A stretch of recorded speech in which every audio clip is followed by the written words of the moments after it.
नसताना तू इथं का आली आहेस? पिताश्री, माझ्यावर आपला राग असल्यानं तुम्ही मला आमंत्रण न देणं मी समजू शकते.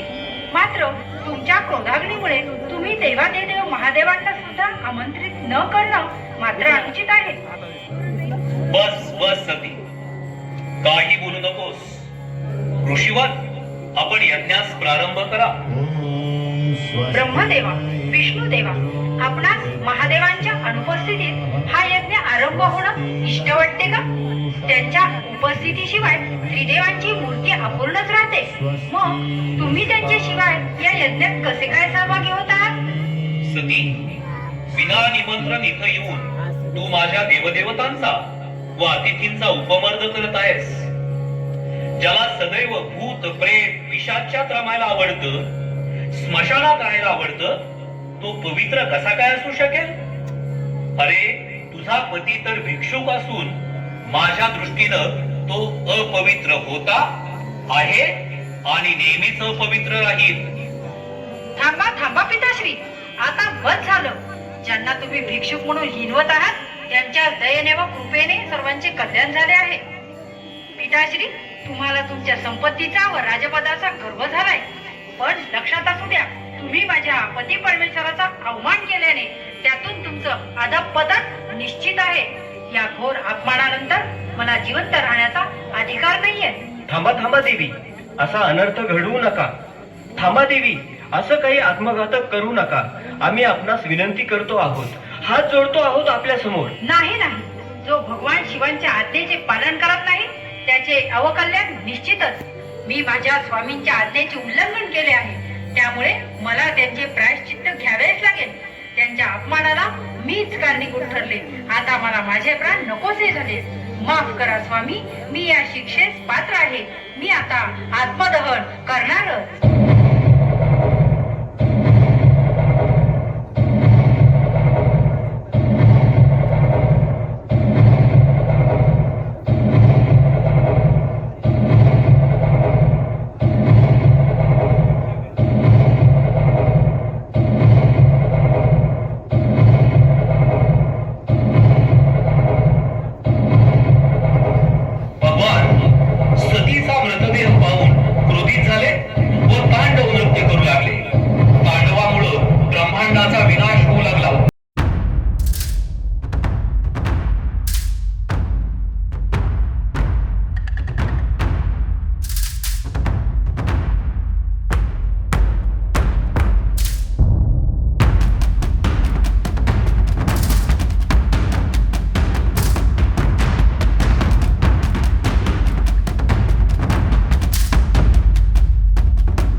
चला चला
भाविकांनी बऱ्याच जास्त गर्दी करू नये याची दक्षता सर्व गणेश भक्तांचे महाकाल भक्तांचे हार्दिक हार्दिक स्वागत.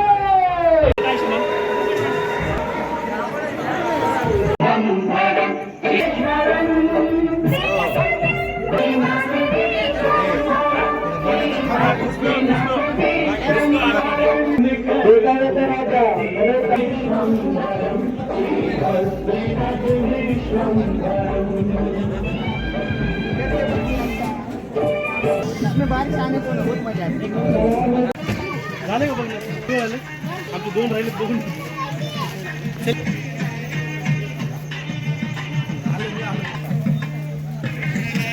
गाड्या विकायला ट्रॉलीच्या.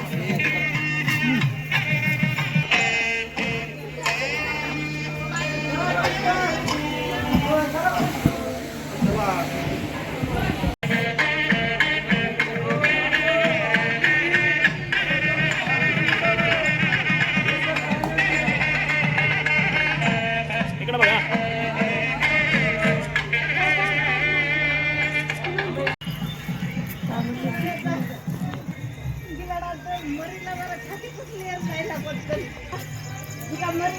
छाती फुटली जाईल.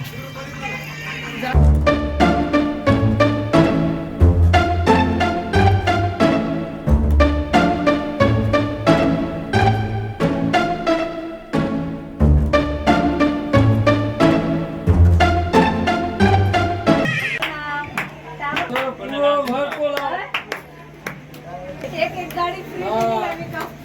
गाडी तो मिली पण पहिला स्कॅटअप साफ करजो बोललो साफ सफाई कर आणि हात लगाव बोललो. गाडीसाठी वो फ्री आहे. त्यांनी इच्छा करणाऱ्या यज्ञाचा तात्काळ प्रारंभ केला.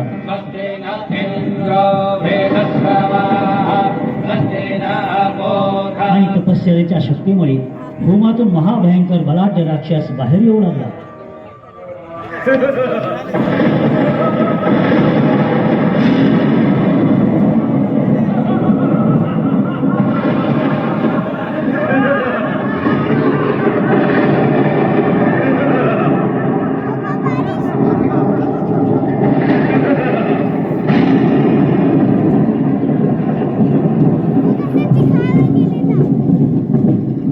सर्व असुर मोठ्या अपेक्षेने पाहू लागले. त्यांना खात्री पटली हाच आपले कार्य सिद्धीस नेईल आणि देवावर आपलं वर्चस्व प्रस्थापित करेल. असुरांचे गुरु शुक्राचार्याने बलाढ्य राक्षसाला आज्ञा केली. हे बालका, तुझा जन्म ज्वालाला सर्वजण ज्वाला असुर नावाने ओळखतील. असुरांची इच्छापूर्तीसाठीच तुझा जन्म झाला आहे.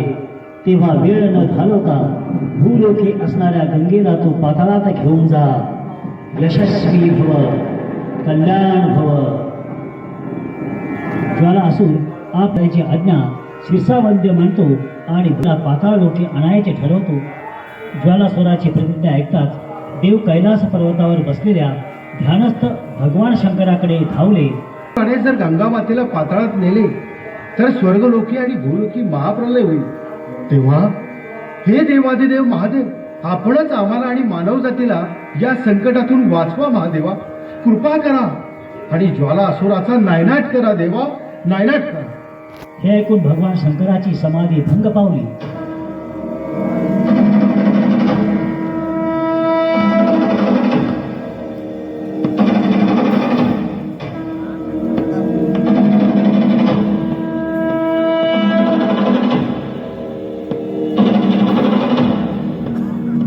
आणि महादेवाची तळपायाची आग मस्तकाला जाते आणि ज्वालासुराला यज्ञकुंडातून बाहेर पडण्याच्या आतच भस्मसात केले जाते.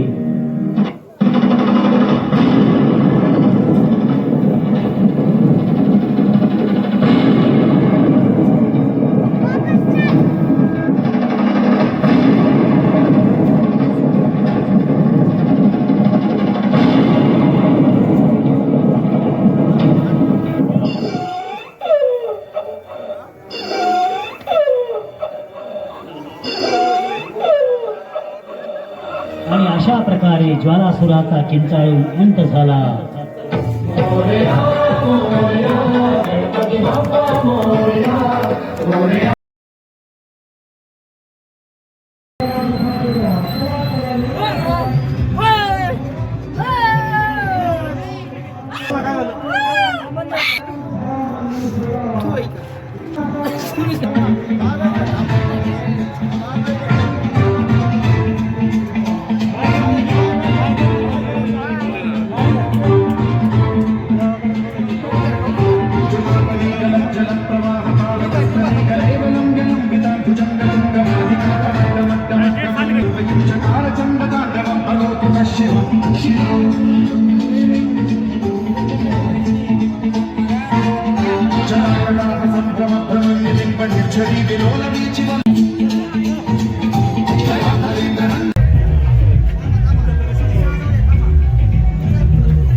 आपल्या सर्वांसाठी आम्ही खास घेऊन आलो आहोत उत्कृष्ट देखावा भोगाची पालखी.